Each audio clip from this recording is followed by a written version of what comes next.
We're Hassani and Danielle Pettiford, and we're a real couple with real problems who almost called it quits. I was very frustrated. I became very disconnected, very jaded and cold. We have 4 children, going on 20 years of marriage, and we practice what we preach. Our mission, to change the way couples relate to one another and teach them the skills needed to improve the quality of their relationships. This is the Couples Academy Show. Welcome to the Couples Academy Show, my friends. My name is Hassani. And I'm Danielle. And we're with you for another great morning. Hope you're having a great day today. Some of you are on a drive. I almost said drive by. What do they call that when you're on your way to work? Drinking drive. No, that's what we do. Do. It's called the commute. The commute, yeah. You're commuting to work. Maybe you're drinking a cup of coffee. Maybe you're in a different part of the country and it's the wee hours of the morning. But whatever it is, we thank you for tuning in.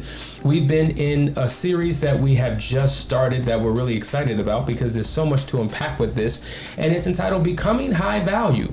Become a high value husband. And we want to talk about what that looks like because there's so many philosophies and so many ideas out there that really aren't conducive for a healthy relationship. And we want to take the time to unpack it, to break it down, to put it back together, to give you what you need. Ultimately, we just got stuff to say. You know, we got things to say about what's out here in these streets about a high value man.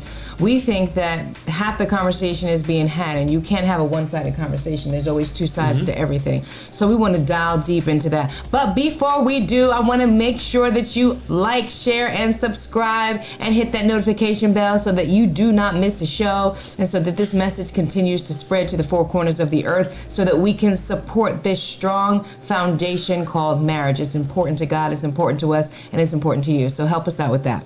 Also, before we get started, we just want to let you know, because we've been getting phone calls, texts, and emails about our upcoming retreat, the last 2 of the year, the last 2 that we will engage in, or at least Couples Academy will lead. We have one in October, right? We're going to be in Lake Geneva in Wisconsin, partnering with Heart Life Ministries, that amazing team, Wes and Nisha Stringfellow. They're an amazing couple who do a marriage getaway. We're going to be promoting that in just probably by next week. So if you haven't registered, you'll have an opportunity to do an amazing time. And then the very next month in November, we are having our final Audacity of Marriage retreat. And so people are registering. We have a few slots left, so make sure that you get in while you can because it's going to be spectacular. All right, we're going to waste no time with this. We want to jump into this conversation. I have something in my notes. We were talking yesterday about how Kevin Samuels has defined the high value man. And interestingly enough, the number 1 qualifier was money. And so according to that, you had to make $100,000 or more in order to qualify. Now, according to the statistics, only about 9% of the entire male population makes $100,000 or more. So you have just knocked out 91%. Now, I'm talking to those who are seeking a relationship because we have that audience as well. The challenge is we have married men who watch this particular individual to determine what it means to be high value. Right. And we're going to talk about why that's destructive in a second, but I want to give you the other qualifications. There are 6 that he has. Number 1, making $100,000. Number 2, it's the length of time that you've been performing at that level. So in essence, you need to have made that for 3 to 5 years so that no one could say, oh, it was just a fluke. Maybe it was a good year. It's not sustainable. You haven't proven yourself. So you've got to do it for 3 to 5 years. Number 3, he says group acceptance. Group acceptance is when you are accepted by other high value men. All right. So in essence, they're a part of your society. Another way of looking at it would be number 4, your personal network. Do you have other high value men in your phone? Can you pick up the phone and call them? Can you network with them? Can you do business with them?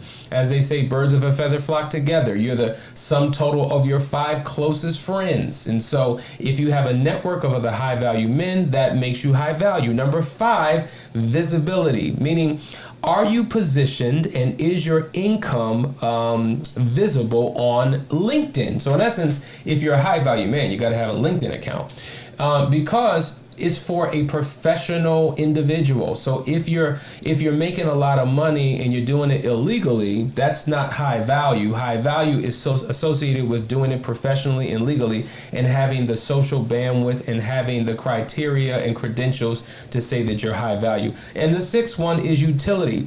And he means how useful you are to your group and to others, right? So that's being resourceful. Now, here's the deal. I love everything about that list.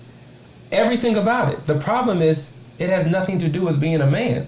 It has everything to do with being an employee. It has everything to do with being a professional. It has everything to do with being an entrepreneur.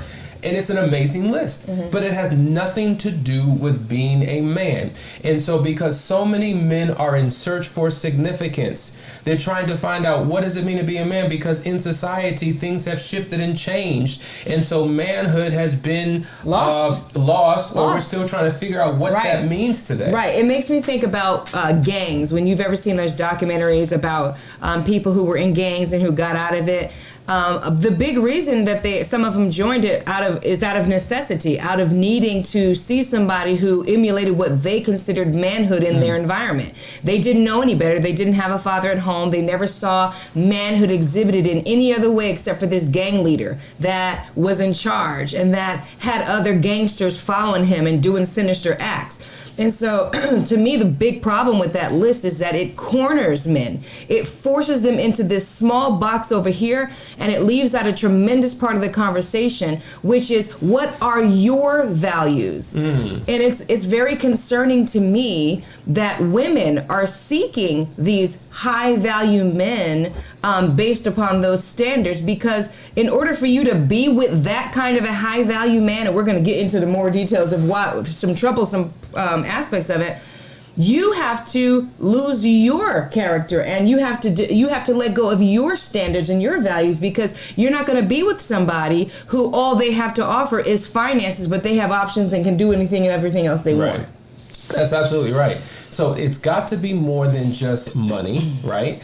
And it's got to be more than just how successful you are on social media or in your immediate network. That does not make you a man. Now, those are great qualities in the midst of other wonderful characteristics about you. Absolutely. You know, because just because you make a lot of money doesn't necessarily mean that you know how to keep it.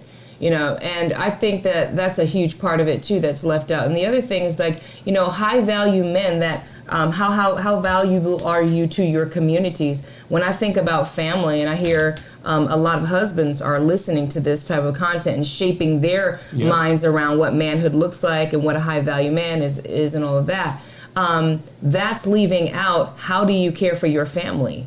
You know, how do you honor your wife? How do you respect your children? How do you raise your children? Like, all of those things go into what it means to be a man and a father and a husband. And that's why it's important for us to dial into, who is he talking to, husbands? Is he even talking to you? That's a very good question. The question is, who do you listen to? You listen to people who have what you want and have been where you are. So let's start with listen to people who have what you want. Fine, let's put money aside. The person you're listening to, do they represent, do they bear the fruit of what it is that you want? So if I want to know how to be successful in my marriage, should I listen to someone who's not? If I want to be... Or who's not even married. Well, that's my point. He's not married. I was hearing he's successful. Right. He's not a husband. He's not only is he not a successful husband, he ain't even a husband. He's not even a husband. So I'm going to learn how to be a husband from someone who's not a husband? Right. It just doesn't make sense. Has he ever been a husband? Well, yes, he's been married twice. Okay, well. And so, you know, a lot of times people who divorce, it's not like they don't have wisdom. It's not like they don't have anything to share. Right. They can have great information because we've all had a past, and so we're not discrediting him for that. But the question is, what he's sharing, does it line up with success in your existing relationship? For you and where you want to go. Exactly. And so if men are looking at this particular criteria, it presents a problem. Now, what I want to do is, there's a powerful video excerpt that I want to share, but I know time is running short. What we're gonna do is we're gonna go to a quick commercial break. That's what we're gonna do. We're gonna come back on the other side of this. We want you to tune in. First of all, we want you to let us know where you're calling in from so we can acknowledge you. But then we're gonna get into this little excerpt and take the time to unpack it and show you why this whole definition of a high value man is destructive to any man who is married in a relationship. Be right back.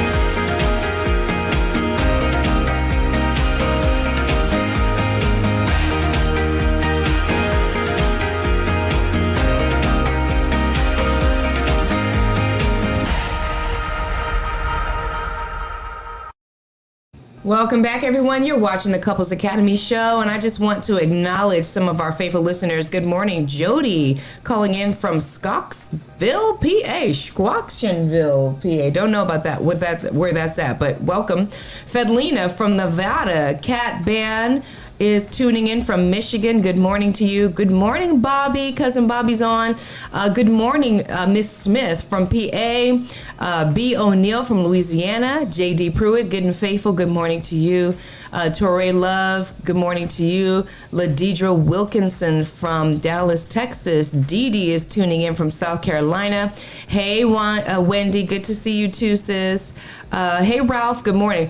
Ralph has a question. Do we want to read the questions right now? Okay, so we'll go back to that. We'll We'll acknowledge that in a second. Okay. And then Shireen from Antigua. Good morning, guys. Listen, guys, we're going to jump right in. Listen, we're talking about the high value man. Ralph, we'll get to you in a second. I want to share this clip with you because I think it's problematic for many reasons. Not only does he qualify being a high value man in a one-dimensional way, once you become one, it comes along with certain privileges. So let's just take a look at what he has to say and unpack this a little bit. Do men deserve do high value men deserve the option to cheat? Ladies, do they deserve it? Can you tell me they deserve it? Can you say they deserve, do high value men deserve the right to exercise options? You call it cheating. Do they deserve the right to exercise options? Meaning, if Brooklyn 6521 gets out there and has to work and push himself 60, 70, 80, 100 hours a week, focused on a task, dedicating himself for 20, 30 years to become the best version of himself, put that work in there, and all the things that come along with it, does he deserve what it comes to? Let's ask, do the Super Bowl champions deserve to profit off of winning the Super Bowl? Yes, that's why the MVP of the Super Bowl tends to get on the cover of Weeds, they get endorsements, they get all kind of stuff. To the victor go the spoils. So the men who put themselves in the top 10%, 5%, 3%, 1% of men, they have separated themselves by their own work. Do they deserve the right to exercise options? And if you, and ladies, can you honestly say that if you flip the script and made it to where women were in the same position, would you look with a straight face, look and tell men that these women, would you hold the same standard for women?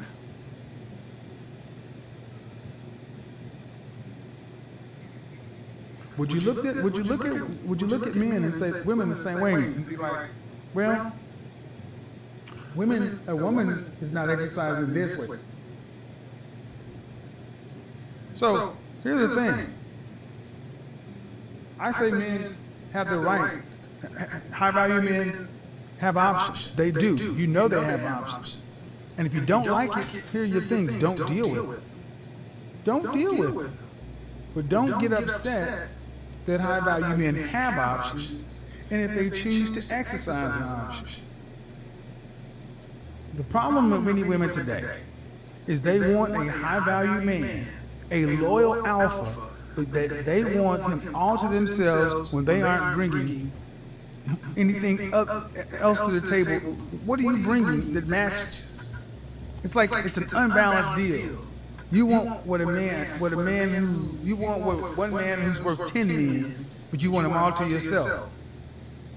And the funny thing is, how many women call in saying they want these high value men, and they still want nannies and cooks and chefs and everything else. And it's like, what are you doing here? Do they deserve it? And that's what I'm trying to get women to understand. The kind of men you want something, and they deserve something. Wow. Yeah, where do we start with that one? Where do we start with that? There were so many holes in that. Wow. You know, one thing that I was thinking is like, okay, the people, his audience that are listening to him that actually want to be his definition of a high value man are going to need therapy at some point to recover from what they have embraced that he has said. Thank you, Kevin Samuels. There are a lot of holes in that, because to say that, you know, a high value man deserves options and you expect all this, but what do you bring into the table? That doesn't even make sense, because what if I am bringing it to the table? Is he no longer entitled to have options by his definition, right? So a high value man in his definition with a high value woman in his definition together, how does this work? Are they both able to have options? Sure. So now are we promoting open, I guess we're promoting open relationships, because if I'm a high value woman, then I got options and I can step out when I want to, since I'm with this high value man. You know, none of that makes sense. It doesn't. And when I just want to share something about values, because it's important for us to look at what values actually are, okay? And so a quick definition is, your values are the things that you believe are important in the way you live and work. They should determine your priorities, and deep down, they're probably the measure you use to tell if your life is turning out the way that you want it to. When the things that you do and the way that you behave match your values, life is usually good. You're satisfied and content. But when these don't align with your personal values, that's when things feel wrong. This can be a real source of unhappiness. And so for you to base your... Oh, you took your glasses off. All right. Because I needed to read. So you about to go okay? in. For you to base your desires for a man or a woman on what they have accomplished and what they've achieved solely, you are setting yourself up for epic fail. Epic fail, not only because that person will really disappoint you because their whole life is wrapped around what they can accomplish and what they can do and how high they can become, but you have allowed yourself to release and diminish your own values, the things that you desired in life, to go after that. It won't result in happiness. Yeah. Any woman pursuing that type of high value man will not be happy, because that high value man has options and you're just one of them. Exactly. You're never going to be the priority. Exactly. Let's go to a couple comments. Harvell says, if I heard Kevin right, he is not referring to high value women. He's referring to high value men. And we've listened to a lot of his stuff, and he talks about how to find a high value woman. But to the point, yes, high value means I have options. So in essence, what he's saying is, well, here's the question. Are you high value because you make money, or are you a high earner? Because it seems like him being a high earner allows him to reduce or release any value. Yes. Or values. That he would hold on to. So there's no value for infidelity. In essence, there's no value for fidelity. He's valuing infidelity. He's valuing I can go wherever I please to get whatever need I want met, whether it's physical, emotional, whatever the case may be, because I'm the cream of the crop. Right. Everybody wants to get down with this. Right. So I don't need to be satisfied with just you. The question is, why are you married? It's interesting because Michelle says, after seeing that clip, I think it's clear why that man has been divorced twice. There's no value, especially no high value, in a man that has no idea how to honor his wife and children. And that goes to the point, like, not to knock Kevin Samuels, because every group needs a voice, okay? There is a group out there that are buying that hook, line, and sinker. That's who they are. They don't value family traditions. They don't have the character that you would desire if you want to create a family with someone. And everybody needs a hero and a champion, so cool. But who do you listen to, husbands? Who do you listen to? Anybody that is telling you that you are entitled. Can we put the title entitled? Let's just just break down what entitlement means. Well, I want to break down the bottom one here where it says the belief that one is inherently deserving of privileges or special treatment based on your income, right? So based on your status, I'm now entitled to devalue everything that mattered to me in my life.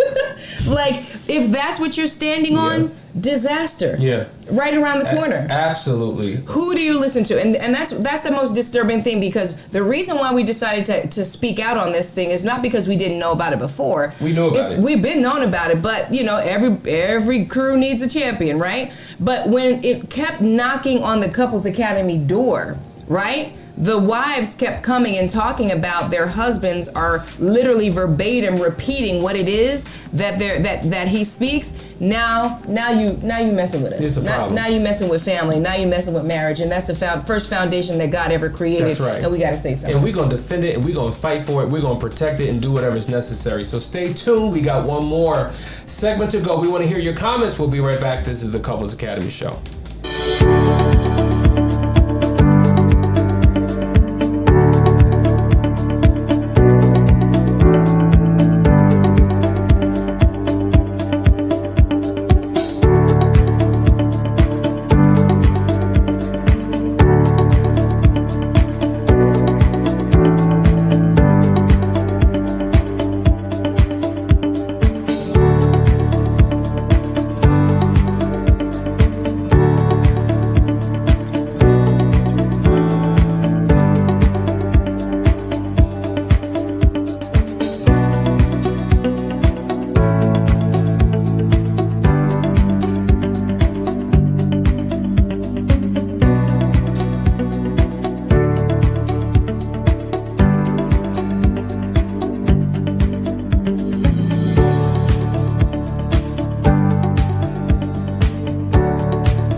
Welcome back, guys. You are watching the Couples Academy Show, and I want to jump to some comments. Ralph, thanks for being patient. He says, morning from Ohio, my wife Monica and I enjoy your show and try not to miss any of them since finding your show over a year ago, and love what you do and wish we could join you for some help, but don't have the funds or the time yet. I'm the unfaithful and hurt my wife really bad and have been trying to help her since D-Day and been showing up differently for her and have not went back to my old ways since finding your show. Boom. Love it. So we do love both of you for your work. Thank you so much for that comment. And that just goes to show you, if you're not ready to take a deep plunge and come see us, you can just tune into this show every day. And this is why we want you to share it so that other people have an opportunity to benefit as well. And I want to go to another comment before I need Hassani to jump into a comment. It is by, it's not, okay, where was it, Hassani? I got to go to that comment.